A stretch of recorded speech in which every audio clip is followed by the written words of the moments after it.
Salut les amis, c'est Kickoff et on va parler de You saison 3. Voilà. Donc c'est 10 épisodes de 50 minutes. Donc vous savez que je kiffe cette série. Premier épisode, il est un peu long avec l'installation du contexte, tout ça, mais la fin de cet épisode est what the fuck pour te mettre direct dans le bain. Là. Tu reviens dans You là. Donc j'ai eu un peu de mal avec la voisine du couple car c'est en VF, c'est la voix de Angelina Jolie et du coup j'avais l'impression de voir Lara Croft quoi, mais du coup ça m'a un peu perturbé voilà. J'adore le concept du mec qui raconte toutes ses pensées, on a trop l'impression d'être dans sa tête et de réfléchir avec lui, voilà c'est stylé. Par contre, je ne suis pas fan du style d'image de flouter tout ce qui se trouve derrière les personnages. Ça m'a dérangé grave de ouf dans le visionnage. Et on l'a énormément dans tous les épisodes et très nombreuses fois. Et même des fois, mais c'est moi qui vieillis, qui voit plus là, pourquoi c'est flou là? Et en fait non, c'est le style. Mais du coup en fait ça m'a dérangé parce que c'est beaucoup trop et puis du coup je trouve que quand c'est fait pour mettre en avant le personnage, mais comme tu le fais dans tout l'épisode et sur des scènes où il n'a pas vraiment besoin d'être mis en avant, du coup c'est dérangeant, c'est dommage, voilà.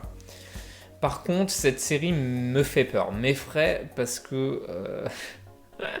Alors, soit je suis trop intelligent, hein, je peux être intelligent asymptomatique, c'est possible ça. Soit je suis trop psychopathe, mais malheureusement, tous les petits indices qui sont distillés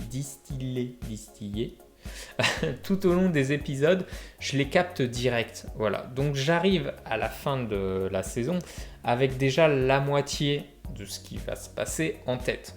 Voilà.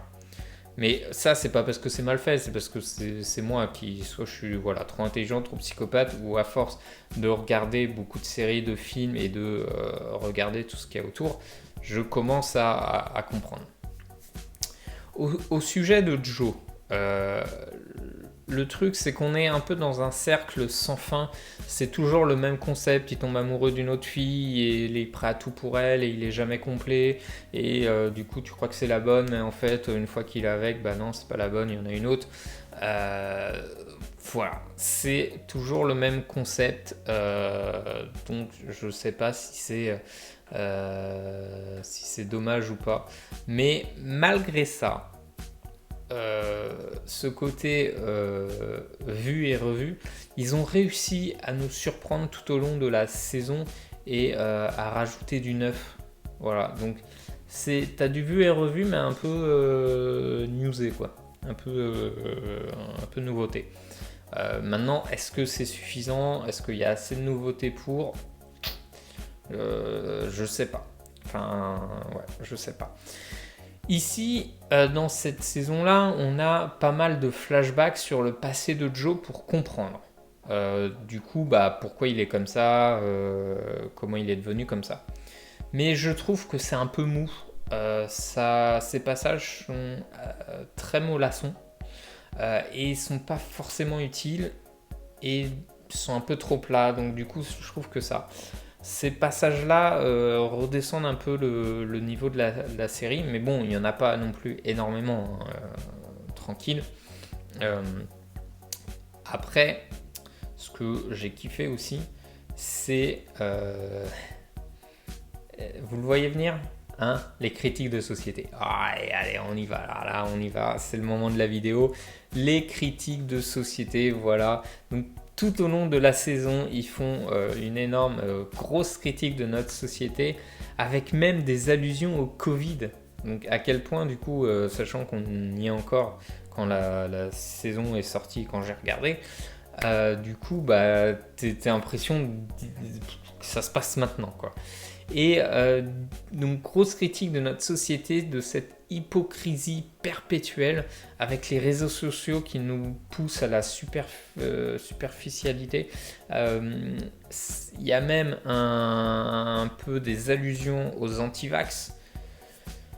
Loin de moi, on n'est pas dans savoir si c'est bien ou pas. Je ne critique pas les anti-vax ou les pro-vax. On s'en fout, c'est pas le sujet de la réunion, mais je vous vois venir en commentaire. Ah, ça y est, il a dit le mot anti-vax. Bim, ça va partir en débat. On s'en bat les couilles. Je dis juste que la série aborde le sujet.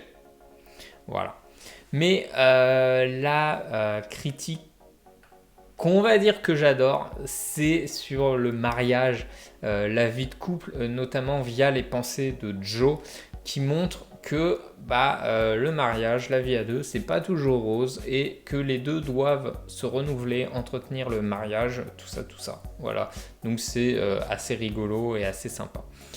La fin, les amis, est donc surprenante et elle est tout en surprise. Vous voyez, même si j'avais vu la moitié des indices là, j'ai été surpris et j'ai adoré cette fin. Voilà. Et même je vais plus loin que ça, c'est que j'aurais voulu que cette fin de saison soit une fin de série. Mais non, il va y avoir une saison 4. Ah bah oui les gars, quand on a un filon qui ramène de la thune, on tire dessus. Donc voilà, pour moi, ça aurait fait une très bonne fin de série. Ils auraient dû s'arrêter là. Maintenant, du coup, saison 4, gros mystère dans quel sens ils vont aller. Maintenant, s'ils arrivent quand même à bien se renouveler comme ils l'ont fait là chaque saison, ça peut continuer à être intéressant.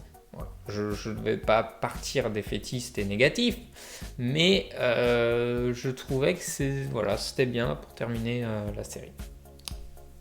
Donc, dites-moi vous en commentaire ce que vous avez pensé de cette saison.